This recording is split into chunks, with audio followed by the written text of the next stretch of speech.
Regarde, regarde, regarde, regarde, regarde, regarde. Quel aspect incroyable. Des tartelettes aussi bonnes que ça se prépare vraiment, vraiment facilement. Ne le rate pas. Salut! Aujourd'hui, on va préparer un super plat, que dis-je, 3 super plats. Si tu veux avoir 2 petites choses simples. à partager et que tout le monde reste bouche bée, ne rate pas la recette d'aujourd'hui. Super facile et qui fait vraiment son effet. La première chose que nous allons faire, c'est préparer les moules à utiliser. Tu peux utiliser des moules individuels, des moules à cupcake, des moules à tartelettes ou un plateau comme celui que j'ai ici.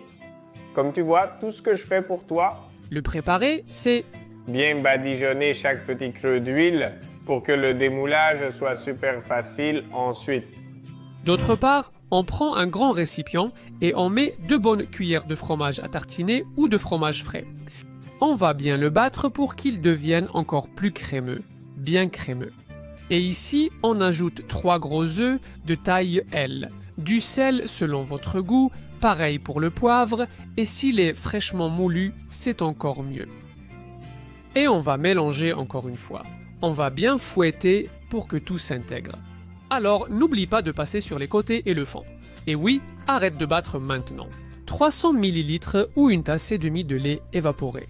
Comme ça, tout s'intègre en un rien de temps. Bon, ça, c'est prêt.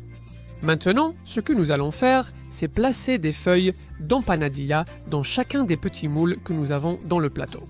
Ou dans les moules à cupcake, ce que tu as sous la main. La question, c'est que ce sont des pâtes de type brisé, qui se vendent déjà sous ce format. Mais si tu en prends une grande et que tu la coupes, ce n'est pas grave.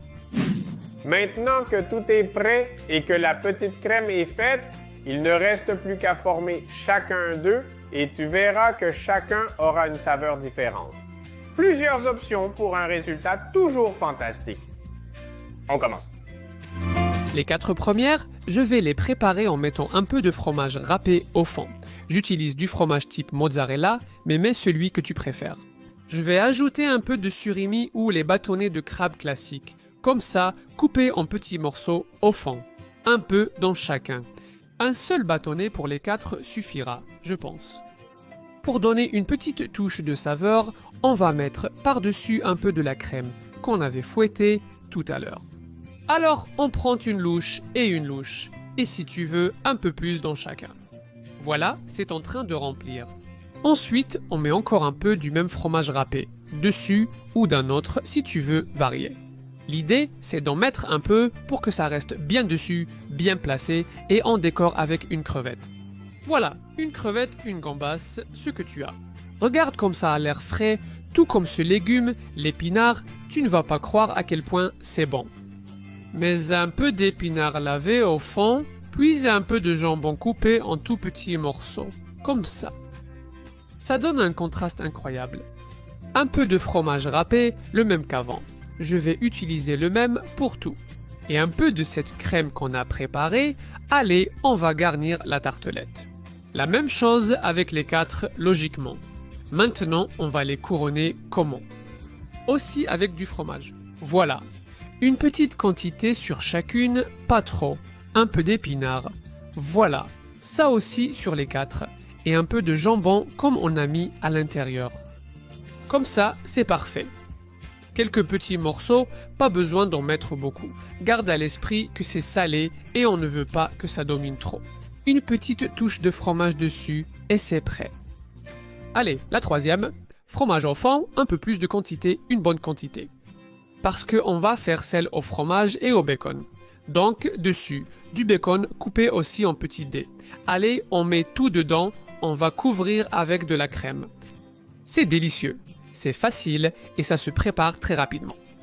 On garnit les 4 et on termine avec encore plus de fromage. Voilà, 1, 2, attends que j'en laisse dehors. Les 3e et 4e aussi avec du fromage et toujours plus de bacon. On veut un maximum de saveur, alors c'est parti. Tu n'as pas de bacon et tu veux utiliser de la poitrine ou du lard. C'est pareil pour moi, ça m'est égal, ça me va. Parfaitement. Et voilà, nous avons déjà les 3 types prêts. Nous allons enfourner, j'ai le four préchauffé à 120 degrés 80 degrés Celsius, ce qui fait 355 Fahrenheit. Je place sur la partie inférieure du milieu et c'est parti pour la cuisson. Nous allons le laisser jusqu'à ce qu'il ait cet aspect impressionnant. Cela dépendra de vos pâtes et des températures. Même le moule peut faire varier un peu le temps. Dans mon cas, cela a pris 30 petites minutes, mais je vous dis déjà que cela peut beaucoup varier. Il faut les surveiller. Regardez comme c'est beau, quelle couleur et quelle belle variété. Une fois qu'elles ont un peu refroidi, tu peux déjà les démouler. Moi, j'aime bien passer un petit couteau à tartiner comme ça, sur le bord, au cas où il resterait un peu de fromage. Comme ça, ça ne colle pas et ça ne se casse pas. On les met toutes sur un plateau et on passe à table pour en profiter. Aujourd'hui, nous avons différentes tartelettes, petits gâteaux. Je ne sais pas comment tu voudras les appeler, mais délicieux, délicieux, idéal pour partager. Ne me dis pas que tu n'as pas envie de croquer dans ce plateau. Une recette très simple qui te permet en plus de faire plein de combinaisons différentes.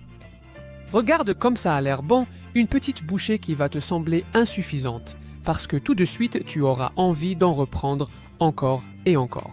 Le seul problème, c'est que tu finisses le plateau tout seul. Ici, je suis en train de profiter de cette véritable merveille. Je te laisse ici la liste avec les ingrédients et les quantités exactes pour que tu puisses en profiter. Aussi vite, tout comme moi. Mais souviens-toi de deux petites choses. La première, c'est que cette garniture va avec tout. Alors laisse parler ton imagination et utilise-la avec ce que tu veux. Je t'ai donné 3 versions différentes, mais je suis sûr que tu en trouveras une très savoureuse toi-même. Alors, je t'invite à me le raconter ici en bas et aussi à me dire quel nom tu lui donnerais. Des tartelettes salées, par exemple. Je ne sais pas, raconte-le-moi ici en bas. Et ensemble, je suis sûr qu'on trouvera le nom parfait, tout comme elle est parfaite, c'est sûr pour toi. L'une des recettes de la chaîne, j'en ai des centaines. Je suis sûr que ta prochaine recette préférée, tu peux la trouver ici. Et si tu cherches des recettes sucrées, n'oublie pas mon autre chaîne, celle des desserts et des douceurs pour les gourmands, qui s'appelle Golosolandia. Et moi, je vais manger ici parce que c'est vraiment délicieux.